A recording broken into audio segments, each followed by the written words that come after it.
Ce matin, quelques établissements scolaires de la ville. Cette visite fait suite au drame survenu à l'école Pays-Bas. Reportage Ramadan, aujourd'hui nous nous intéressons à l'alimentation conseillée pendant le souhour. Ce sera avec nos correspondants à Zender. Bonsoir à tous, bonne rupture de jeûne et bienvenue dans cette édition. La météo prévoit pour la matinée de demain de la poussière en suspension sur le nord Manga et le Kawar, de la couverture nuageuse sur le reste du pays. Présentation, Aboubakar Joubamoussa.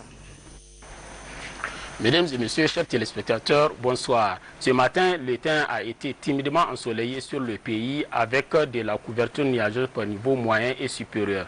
Quant aux températures de cet après-midi, elles ont varié entre 43 degrés à Difa et Tilaberi et 38 degrés à Dosso. Il a été arrêté 40 degrés à Niamey et Gaïa, 40 également sur la région de Tawa, 39 degrés à Maradi, 42 degrés sur la région de Zender et la région de Difa, à l'exception de Difa-Ville. Et sur la partie nord du pays, il a été enregistré 41 degrés à Agadez et Bilma. Cet après-midi sur l'imagerie satellitaire, c'est de la couverture nuageuse qui a été observée sur l'ensemble du pays et l'évolution de cette situation météorologique nous amène à prévoir la persistance de cette couverture nuageuse qui peut être accompagnée de pluies fines sur le sud Ader et le Dandi. Pour la matinée de demain, il est prévu de la poussière en suspension sur le nord Manga et le Kawar et de la couverture nuageuse sur le reste du pays. Quant aux températures prévues pour l'après-midi de demain, il est prévu 43 degrés à Tilaberi, 41 à Niamey et Gaïa, 40 degrés à Dosso et sur la région de Tawa, 40 également sur la région de Maradi.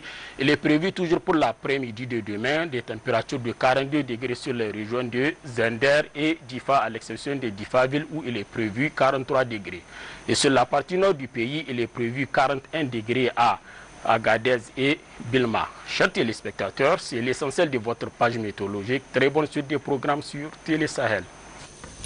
Le président de la République, chef de l'État Mohamed Bazoum, a quitté Niamey ce jeudi 21 avril 2021 à destination de Djamena au Tchad où il prendra part aux obsèques du maréchal du Tchad. Le chef de l'État est accompagné dans ce déplacement de Hassoumi Massaoudou, ministre d'État, ministre des Affaires étrangères et de la coopération, Al-Kassoum Indatou, ministre de la Défense nationale, Mamansani Mahamadou, ministre du pétrole, de l'énergie et des énergies renouvelables, Ibrahim Sani Abani, directeur de cabinet du président de la République. Le président de la République, chef de l'État Mohamed Bazoum, est donc arrivé cet après-midi à N'Djamena, République tchadienne. Il était accueilli à la passerelle par le vice-président du Conseil militaire de transition, le général de division Diamadoum Trena, avant d'être salué par les autres membres du CMT et le personnel de notre représentation diplomatique au Tchad. Le président de la République, Mohamed Bazoum, a par la suite eu un entretien avec le vice-président du CMT dans le salon d'honneur de l'aéroport Hassan Djamoussa de Djamena. Envoyés spéciaux, Amadou Issoufou et Razi Abirou. Le président Mohamed Bazoum, à l'instar d'une dizaine de chefs d'État africains de plusieurs personnalités à travers le monde, va assister ce vendredi 23 avril aux obsèques nationales du défunt président, le maréchal du Tchad, Idriss Déby Itno. Un inutile hommage à un patriote convaincu, un digne fils de l'Afrique qui a fait de l'intégration africaine son cheval de bataille. Le défunt président, sur le plan de la sécurité particulièrement, a mis un point d'honneur à dynamiser la force multinationale mixte et le G5 Sahel, dont il assure du reste la présidence en exercice jusqu'à sa mort de suite de blessures au front. Affinité socio-culturelle, convergence de vues sur les questions de sécurité, de diplomatie et d'économie, mais aussi appartenance à des organisations sous-régionales et continentales, ce sont des relations exceptionnelles que les autorités tchadiennes entretiennent avec le Niger. Le président de la République, Mohamed Bazoum, est accompagné pour ce déplacement de plusieurs membres du gouvernement et des proches collaborateurs de son cabinet. À l'agenda du président Mohamed Bazoum, une série de rencontres avec les représentants d'institutions internationales et les autorités tchadiennes.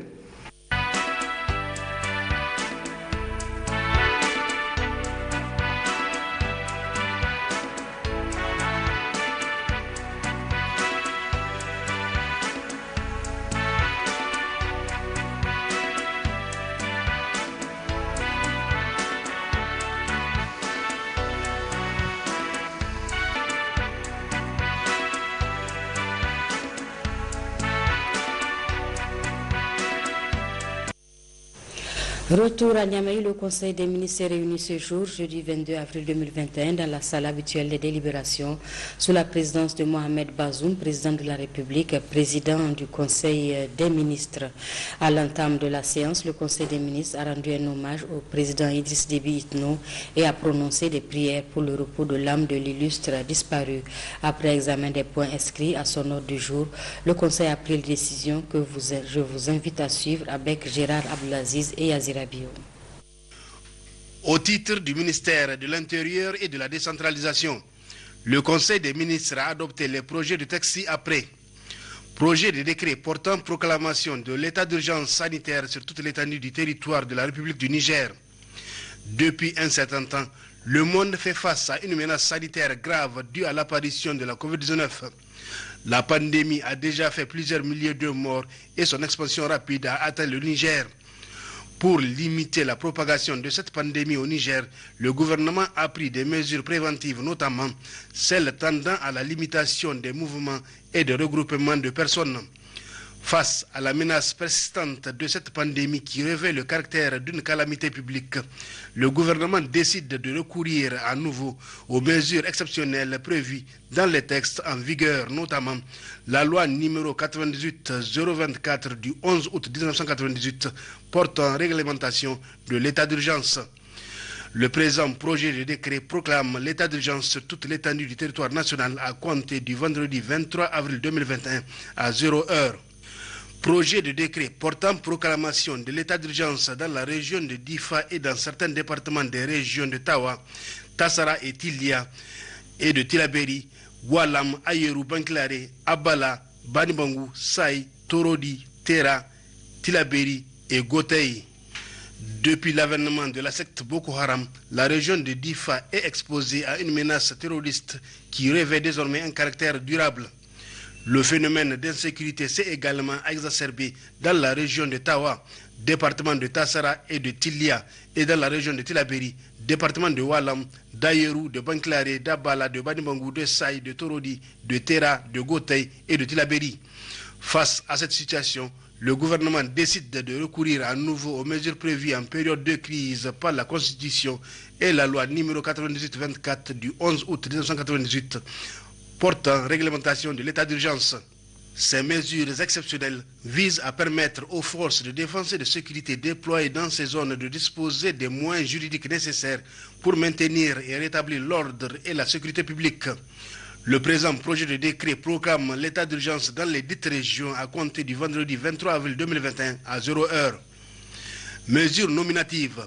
Le Conseil des ministres a adopté les mesures individuelles suivantes. Au titre du ministère des Finances, M.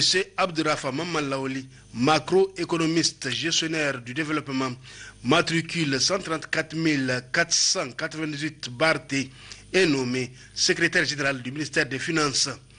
Dr Boukar Mamman, enseignant-chercheur à l'université de Tawa, est nommé secrétaire général adjoint du ministère des Finances. Communication. Le Conseil des ministres a entendu deux communications. Une communication du ministre de la Santé publique, de la Population et des Affaires sociales relative à la situation de la pandémie de la COVID-19. À la date du 21 avril 2021, la situation se présente comme suit. Le taux d'incidence hebdomadaire est toujours à la baisse avec un RO à 0,237. Stratégie de la riposte au 15 avril 2021. Total cas confinés 24 100. Total cas sortis du confinement, 24 042. Total cas en cours d'autoconfinement, 58. Stratégie de prise en charge. Au total, 94 368 tests ont été réalisés au 21 avril 2021, à l'issue desquels 5 141 cas sont confirmés. 4 812 sont sortis guéris, soit un taux de guérison de 93,2%. 191 décès sont enregistrés, soit un taux de létalité de 3,7%. 138 patients actifs, parmi lesquels 17 en cours d'hospitalisation, dont aucun cas en réanimation. Séquençage. Identification de variants. Sur un lot de 106 échantillons envoyés à l'IDP Dakar, un cas de variant britannique a été identifié. Il s'agit d'un voyageur provenant d'un pays de la sous-région le 13 janvier 2021 pour une mission de 4 jours au service de la météorologie du ministère du Commerce. Il n'a aucun antécédent de voyage hors de son pays depuis plus d'1 an. Il a été testé positif lors de son séjour en fin de mission. Il a été pris en charge jusqu'à négativation. Tous ses contacts ont été testés négatifs. Vaccination. 2 vaccins sont disponibles au Niger, à savoir le Soniparm et l'AstraZeneca. La vaccination a déjà commencé à Niamey et sera bientôt étendue dans les autres régions du pays. Une communication du ministre des Finances relative à l'attribution d'un marché public par entente directe avec mise en concurrence pour l'acquisition de 10 véhicules station wagon LC VDG 200L V8 au profit de la Direction générale des douanes. Ce marché d'un montant de 570 millions de francs CFA hors taxes et hors douane a pour attributaire provisoire la société Chebounahoum avec un délai d'exécution de 60 jours. Cette communication est faite à titre d'information conformément aux dispositions de l'arrêté numéro 0107/PM/ARMP du 1er août 2019 fixant les seuils dans le cadre de la passation des marchés publics qui dispose en son article 13. Tout marché public dont le montant est égal ou supérieur à 500 millions de francs CFA hors taxe sur la valeur ajoutée doit faire l'objet d'une communication préalable en Conseil des ministres de la part du ministre en charge du secteur concerné. À l'agenda présidentiel toujours, retenez que le chef de l'État Mohamed Bazoum s'est entretenu avec un émissaire de son homologue togolais Faure Gnassingbé, à savoir le ministre des Affaires étrangères, de l'intégration africaine et des Togolais de l'extérieur, professeur Robert Dussey. L'audience s'est déroulée en présence de son homologue nigérien Hassoumi Massaoudou et du directeur de cabinet du président de la République. Nous retrouvons Yazira Biou et Gérard Ablaziz. C'est aux environs de 14 heures que le ministre des Affaires étrangères, de l'intégration africaine et des Togolais de l'extérieur a été reçu par le président de la République Mohamed Bazoum. Professeur Robert Dussey est porteur d'un message du chef de l'État togolais Faure Gnassingbé à son homologue nigérien. Je me réjouis de me retrouver ici à Niamey. Je suis porteur d'un message écrit du président de la République togolaise, le président Faure Gnassingbé, qui a bien voulu me dépêcher pour d'abord renouveler les félicitations du Togo à l'endroit du président Bazoum et également discuter sur le renforcement sur le plan bilatéral de la coopération entre le Niger et le Togo et aussi discuter des questions sous-régionales qui préoccupent essentiellement nos 2 chefs d'État. Il faut noter que cette audience s'est déroulée en présence du ministre nigérien des Affaires étrangères et de la coopération, Hassoumi Massaoudou, et du directeur du cabinet du président de la République, Ibrahim Sania Bani. Il faut rappeler que les relations de coopération et d'amitié entre le Niger et le Togo, très anciennes, sont excellentes. Cela dit, le Premier ministre, chef du gouvernement Oumoudou Mahamadou, a reçu successivement cet après-midi la chef de mission de Cap Sahel, l'ambassadeur d'Espagne et l'ambassadeur de France au Niger. Plusieurs sujets d'intérêt commun ont été abordés au cours de ces entretiens. Le résumé avec Aminatou Garba et Issaka Issa. La chef de mission de Cap Sahel Niger a échangé avec le Premier ministre, chef du gouvernement Oumoudou Mahamadou, sur la sécurité au Niger. Il a été aussi question du bilan des réalisations de l'institution et du renouvellement du mandat.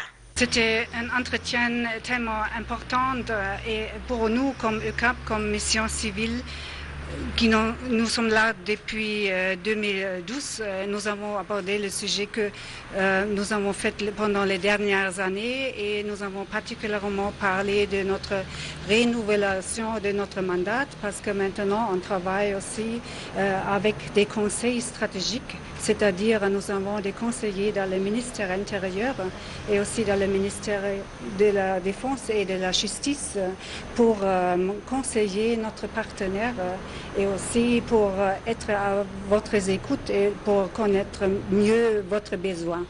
Et nous sommes tellement prêts de travailler particulièrement dans notre deux sujets.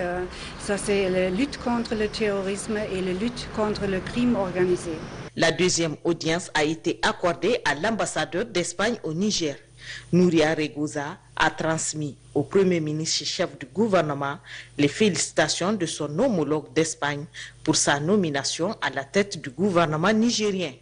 La diplomate du Royaume d'Espagne a dit avoir échangé avec le chef du gouvernement sur la continuation de leur programme de coopération, notamment dans les domaines prioritaires d'intervention, à savoir l'éducation, la santé et l'agriculture. D'abord, je lui ai transmis les félicitations du gouvernement espagnol pour son nomination, les félicitations de la part de tous les membres du gouvernement et mes meilleurs voeux de succès dans cette tâche si importante.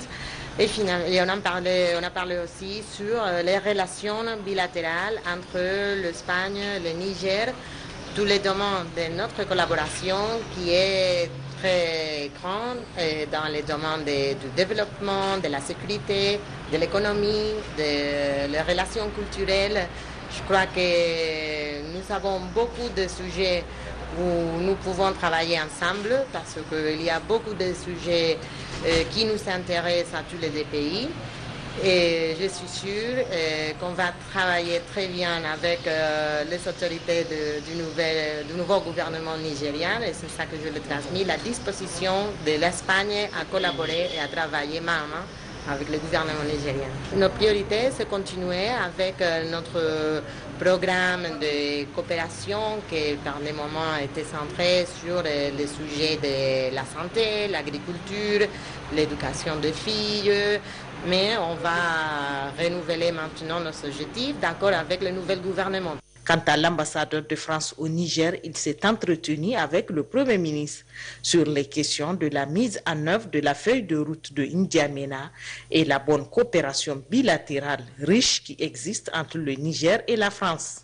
J'ai bien sûr recueilli dans ces moments très importants, vous savez ce qui se passe au Tchad, et j'ai bien sûr recueilli les impressions et les positions du Premier ministre sur cette situation. Nous avons parlé de l'impact que pourra avoir l'affaire tchadienne, la disparition du président Déby sur le Niger, et nous avons évoqué également plusieurs séries de questions régionales sur lesquelles j'ai recueilli l'avis du Premier ministre.